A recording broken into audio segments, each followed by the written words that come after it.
ये lecture third है, देखते हैं। He would get nearer and nearer until he was able at last to place one foot on it. अभी क्या कह रहे हैं, जो वहां पे सोवरिजन किसी ने कील से गाड़ा था, उसको जिस आदमी ने नोटिस किया वो उसके पास और पास गया, तब तक की गया जब तक कि उसने अपना कम से कम एट लास्ट कम से कम 1 फुट, एक पैर उसके ऊपर रख नहीं दिया। दिस कहने का मतलब ये कि जिसने भी उस कॉइन को देखा वो उसके पास गया और उसने अपना एक पैर उसके ऊपर रख दिया ताकि किसी को पता ना चले। दिस अकम्प्लिश्ड, इसने काम पूरा कर दिया। He would relax into something like real naturalness, और जिसने उस कॉइन के ऊपर पैर रख दिया है उसे बहुत रिलैक्स हो रहा है कि भाई अब वो औरों की नजरों से सेफ हो गया है और अब वो मेरा हो गया है, ऐसा उसने अज्यूम कर लिया। तो वो बहुत रिलैक्स है, बहुत खुश है। And practically certain of his prey, और उसे अब विश्वास है कि अब वो कॉइन उसका हो गया क्योंकि उसने उसको पैर रख दिया, अब उसे कोई देख नहीं सकता। Take things easily for a moment, और कुछ समय के लिए वो बड़ा रिलैक्स हो जाता है, वो उन सब चीजों को बहुत ही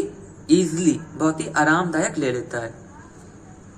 ऑफन आई एम टोल्ड, यहाँ पे राइटर कह रहा प्राय, ऑफन माने अक्सर, आई एम टोल्ड मतलब राइटर, आई कौन है राइटर, तो राइटर कह रहा है अक्सर उसे बताया जाता है the poor Duke, poor Duke मतलब वही जिसने उस कॉइन के ऊपर पैर रखा है, उसको यहाँ पे पुअर ड्यूक से रेफर किया गया है। पहले उसको डिस्कवरर बताया गया था, अब उसे पुअर ड्यूक बता रहे हैं, और ड्यूक माना था भोला वाला, तो कहने मतलब पुअर ड्यूक मतलब जिसने उस कॉइन के ऊपर पैर रखा है। वुड एट दिस पॉइंट,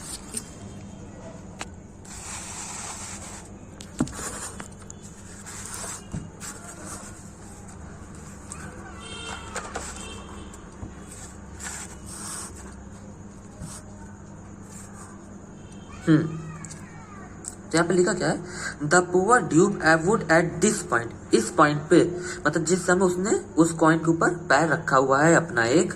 वो विस्ल द लेटेस्ट ट्यून, वो सीटी बजाएगा, और वो भी कैसी लेटेस्ट ट्यून, मतलब जैसे कहते नहीं, जैसे लोग घबरा रहे या कुछ अचानक से खुशी हो जाए, मतलब कुछ एक सडन चीज हो जाए और वो रिलैक्स होकर अगर सीटी बजाए तो कुछ एक अलग ही धुन निकलती है। तो वही लिखा हुआ है कि उसने अपना एक पैर उस सोवरिजन के ऊपर रख दिया और आराम से एक लेटेस्ट मतलब नई धुन में सीटी बजा रहा है। इवन नाउ, इस समय भी, however he dare not abandon subterfuge और हिज प्राइज, यहाँ पे सब्टरफ्यूज का मतलब उस क्वाइन से हो रहा है, सोवरिजन से मतलब है। तो क्या कह रहे, इवन नाउ, इस समय भी, किस समय की बात हो रही है, जिसको उसने उस कॉइन के ऊपर पैर रखा है और वो सीटी बजा रहा है नई धुन की। इवन नाउ, हाउ एवर, जो कुछ भी हो, ही डेयर, उसकी हिम्मत है, नॉट अबंडन, त्यागेगा नहीं, अपना प्राइज मतलब अपना सोवरिजन जिसके ऊपर उसने पैर रखा है उसे वो त्यागेगा नहीं, मतलब मार्बल हॉल में बीच में उसने उसके ऊपर पैर रख दिया है, उसके बाद उसकी हिम्मत इतनी है कि वो वहां से पैर हटाने वाला नहीं है, उसे लेकर ही जाएगा, वो उसे छोड़ने वाला, अबंडन माने छोड़ना, त्यागने वाला नहीं है। Were he seen to pick it up might have to be surrender या शेयर, अब ये क्या कह रहे हैं, were he seen to pick it up, मान लो जब उसने उस कॉइन को उठाया और वो देख लिया जाए, सीन माने देख लिया जाए, might have to be surrender या शेयर, हो सकता है कि उसे वो कॉइन वापस करना पड़ जाए उसके मालिक को, या फिर जिसने उसे देख लिया है ये काम करते हुए उसके साथ उस कॉइन को उठाने वाले को शेयर करना पड़ जाए। So the next move was to drop his handkerchief, अब ये राइटर बता रहे उसने तरकीब क्या लगाई, जिसने उस सोवरिजन के ऊपर अपना पैर रखा है, एक पैर 1 फुट, उसने तरकीब क्या लाई उठाने के लिए, उसने क्या करा, उसने अगला मूव ये चला कि अपना हैंडकरचीफ उस कॉइन के ऊपर ड्रॉप कर दिया, गिरा दिया, और उसका आइडिया ये था, the idea being to pick up both it and the sovereign together, उसका आइडिया ये था कि हैंडकरचीफ उसने सोवरिजन के ऊपर गिरा दिया, अब वो झुकेगा और दोनों को, हैंडकरचीफ को और सोवरिजन को साथ साथ उठा लेगा। तो जब उसने ऐसा किया तब सच एक्सप्लोजन ऑफ लाफ्टर, तो ऐसी हंसी गूंज उठी वहां पर कि as followed upon his failure to do so can I am inform really have been here, अभी क्या करे, जब उसने हैंडकरचीफ गिरा के दोनों हैंडकरचीफ और सोवरिजन को झुक कर उठाने की कोशिश करी, तो उस मार्बल हॉल में ऐसा हंसी का लॉफ्टर, ऐसी हंसी गूंज उठी कि उसे अपने फेलियर पे बहुत ज्यादा शर्मिंदगी महसूस होने लगी। ऐसा मतलब ऐसी हंसी आई कि शायद ही किसी ने सुनी होगी। यहाँ पे खूब लोग हंसने लगे उस चीज को देख के। Such was the conspiracy of the nailed sovereign. अभी क्या कह रहे हैं, सच वॉज द कॉन्स्पिरेसी, इस प्रकार का षड्यंत्र था उस गाड़े हुए, नेल्ड माने कील से ठोकना, नेल्ड सोवरिजन, उस गाड़े हुए सोवरिजन की इतनी बड़ी कॉन्स्पिरेसी थी, which now and then the victim, मतलब जो कॉन्स्पिरेसी का शिकार हुआ है, मतलब जो आदमी हैंडकरचीफ रख के उसको उठाने की कोशिश कर रहा था, shaking the charging from his, उसे अपने ऊपर बहुत ज्यादा शर्मिंदगी महसूस होने लगी। Would without shame himself join, और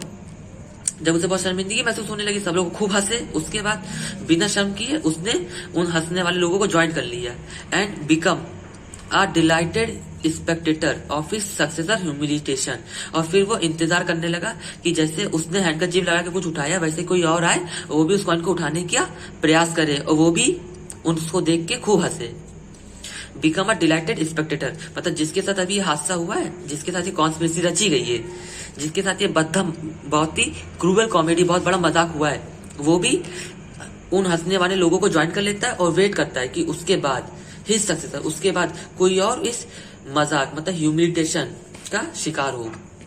और वो भी खूब मजा ले।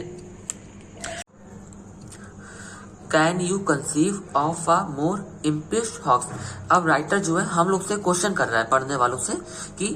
कैन यू कंसीव, कंसीव माने इमेजिन, क्या तुम इमेजिन कर सकते हो, ऑफ अ मोर